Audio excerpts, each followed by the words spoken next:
Live service games. Are you scared yet? Yeah, live service games have a very negative connotation around them. But why? You know what's a live service game? Helldivers 2. And I've been playing a lot of Helldivers 2. I haven't enjoyed a multiplayer shooter like this in quite some time. Generally, I'm not a huge live service enthusiast, so this really got me thinking. When do live service elements actually make sense and make a game better? How has Helldivers 2 found so much success where so many other games have failed? Where did live service come from, and why has this plague infected our industry? Is it actually a plague, or has it enlightened us and opened our third eye to the future of gaming?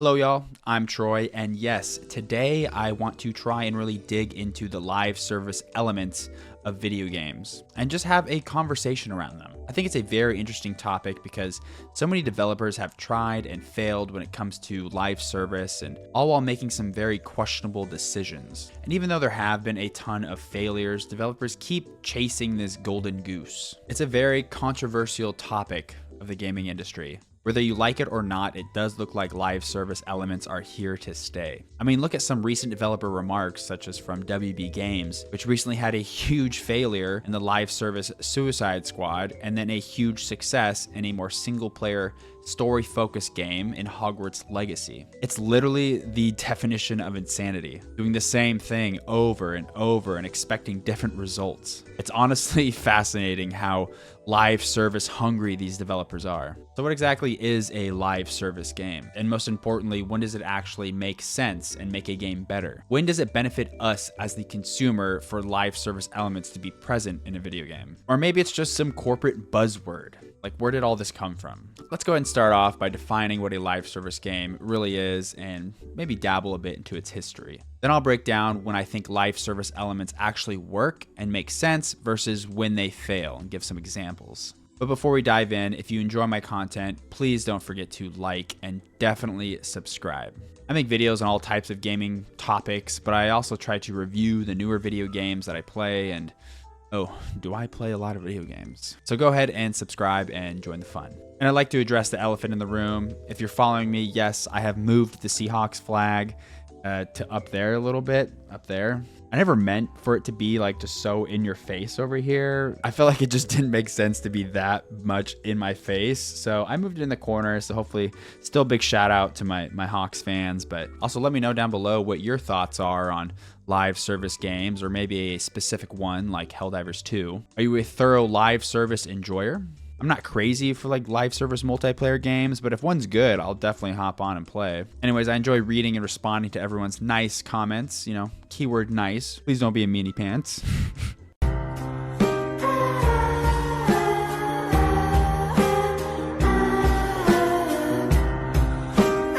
Anyways, yeah, I enjoy responding and reading everyone's comments. So anywho, back to the live service stuff. Before we can really say what makes a live service game good versus bad, we need to properly define what really a live service game is, or games as a service, as some corpos like to call them. Because I do think it has become a bit of a buzzword, which means it's thrown around willy-nilly without really looking into the context of what it's usually summarizing. And to better define live service, we can also look into its history, which undoubtedly has its roots with one of the most historic video games of all time, Shaq Fu.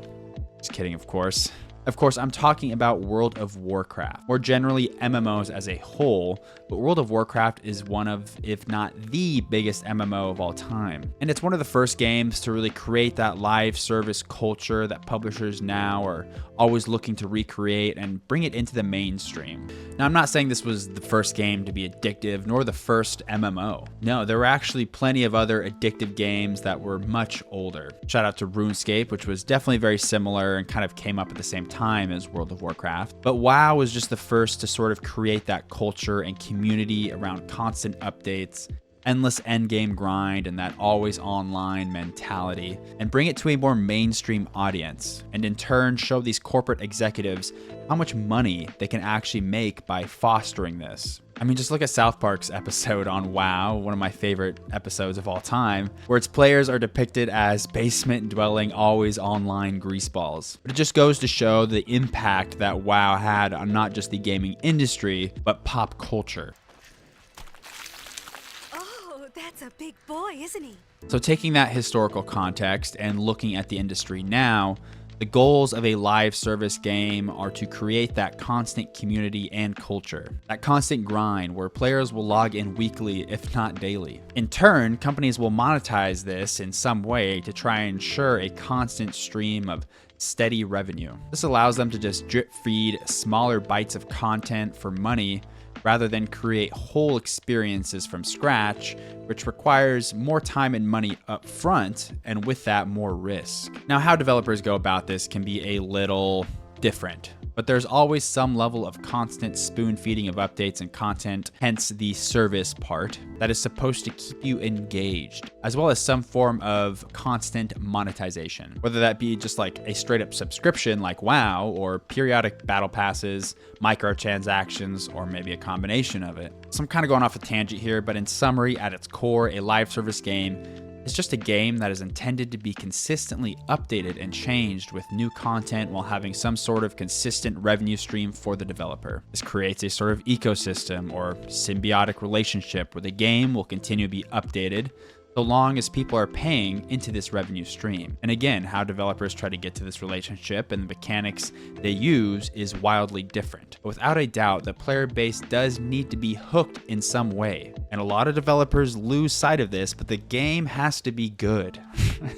Nowadays, developers will just inject live service elements and expect people to be hooked to it. No, the game still needs to be good. But so what does make a live service game good versus bad? I mean, a game can have good shooting or a good story and still be considered good, but the live service elements can hurt it. So rather, I think the more interesting question is, when do live service elements enhance a game's overall experience versus when do they hurt it? Now, this is just a theory of mine, but I think there are three main criteria or benchmarks, or whatever you want to call them, that can determine the potential success of the live service elements. And those are, 1, how well the live service is incorporated into the setting and lore. 2, the frequency and quality of updates and content. And 3, the addictiveness and payoff of the end game or grind. Now, I do think those last two can have a bit of a negative correlation. As one gets better, the other is allowed to get worse. As there are better, more frequent updates, the end game quality can drop a bit, and vice versa. But in general, having all three of these criteria be strong and high quality will make live service elements enhance your video game. Of course, there are exceptions. I'm not claiming this is some holy rule, but rather a rule of thumb to see if a live service game will have some staying power or not. Now, let's go ahead and break down these three criteria, and I'll show some examples. Starting with our first benchmark, placement of the live service within a setting and lore. Now, you might already be saying, what about battle royale shooters like Fortnite and Warzone? So Fortnite is, definitely a live service game. It's constantly being updated, but no one really gives a fuck about the lore and story of Fortnite. Well, sure, for a purely PvP multiplayer shooter, how the live service elements are incorporated into the lore will not be as important for a majority of players, but the lore doesn't always have to be what the developers themselves put in place as canon. Also, the culture that the nature of the game itself creates. The lore of Fortnite is that all these crazy crossovers and interdimensional Travis Scott concerts and all this crazy shit.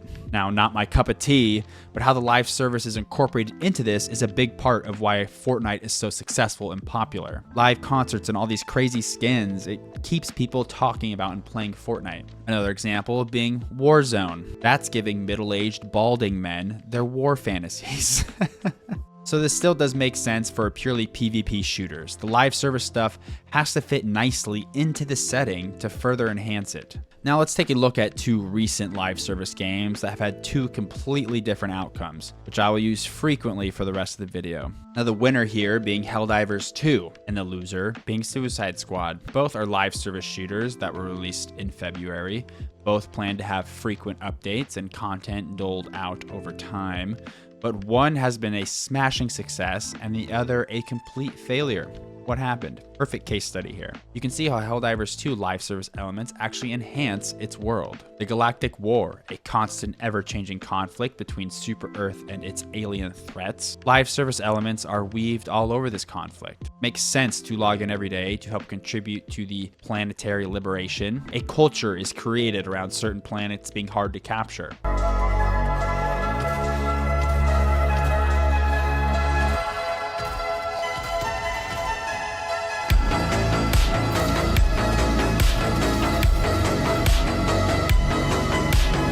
Makes sense why worlds would be constantly changing. The devs have even done something real unique by holding the new mech stratagem back until players capture a certain planet. There are just so many cool things the developers can do around this galactic war that will keep players interested and help foster a community.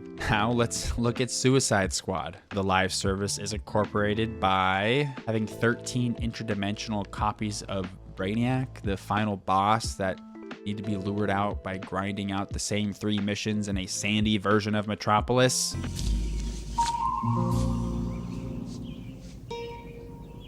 What the fuck is this piece of shit? What? Huh? Say that again? Even trying to explain that is convoluted and doesn't make any sense. I mean, sure, interdimensional antics are at home in a superhero game, but does fighting the same villain 13 times sound fun? There's no interesting or cool way that this interdimensional kind of plot at the end here is incorporated into a community or culture. It's just there. Again, compare this to being but one soldier in a whole community fighting a galactic war against 2 factions with more to come. Now that sounds interesting and fun. So pretty obvious to see how the setting and live service elements interact in Helldivers 2. And let's go ahead and move to our second criteria, the frequency and quality of updates and content. Starting with our success story.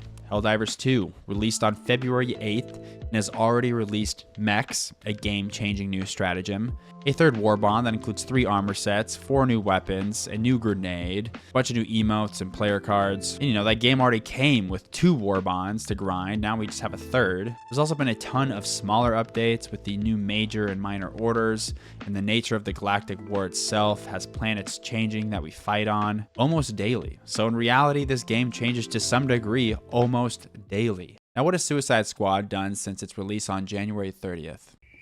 Go on, I'm waiting. If you know, please let me know down in the comments below.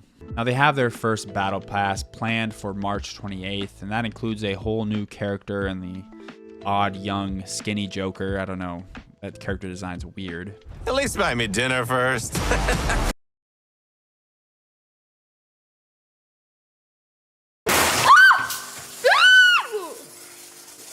I'm not sure how this Joker relates to the absolutely amazing and canon Mark Hamill's Joker from the Rocksteady Batman trilogy, but I do know one thing, that this Joker won't even fucking compare to that one. A bit off topic, but let's go back to it. You can see that in almost 2 months, Suicide Squad hasn't dropped shit, and in about 1.5 months, Helldivers 2 has added a staggering amount of new content.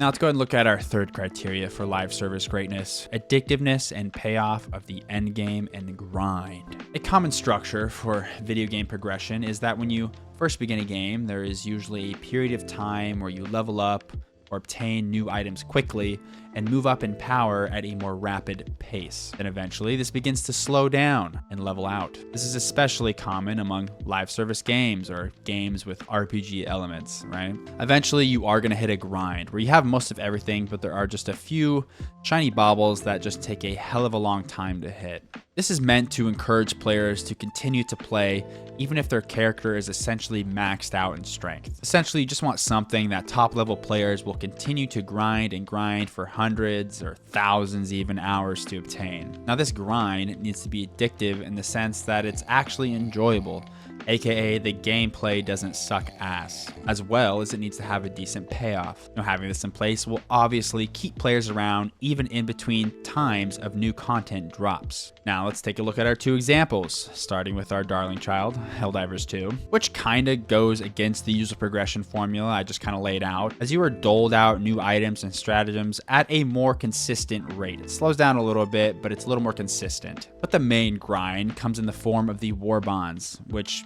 getting enough medals to 100% complete these, I'd imagine would take quite some time, but not too much for the hardcore players, which I actually enjoy. It seems like the devs are okay with Helldivers 2 only being just a few hundred hours to grind, rather than the usual philosophy of we need people to play for thousands of hours and just commit their entire lives to our video game.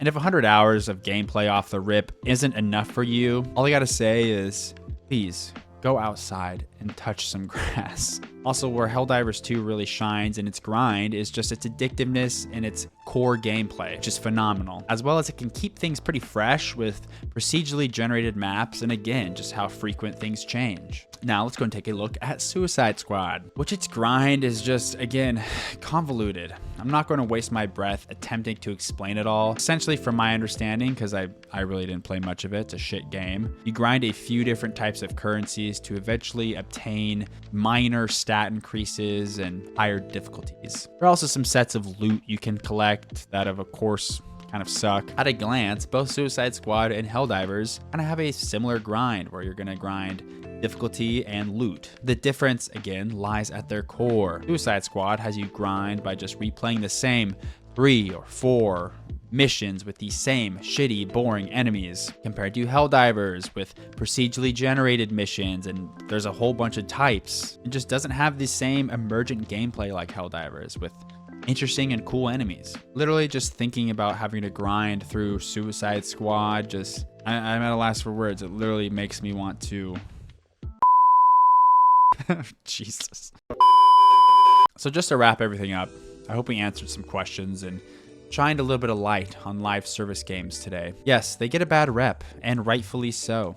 Most have been failures, and a lot of great developers have resorted to handing us shit in an attempt to make the next all-consuming live service video game. I think a large majority of these games were failures because they were developed with the live service and monetization at the front of mind. That was why they were creating that video game, to create a live service money-making machine. And I can say this is what makes a live service game good and yada yada, but most of it just boils down to that video games are a form of art, and some people need to have an artistic and interesting vision at the forefront, not how can we force a monetization structure into some IP and make a bunch of money. And this doesn't mean that live service models can't do well and be in a good game. Again, I think my 3 criteria I've just invented, because such a smart ass, is a good rule of thumb to see the quality of live service elements. And also, again, this isn't a holy rule here, so if you're having fun just grinding mindless stats in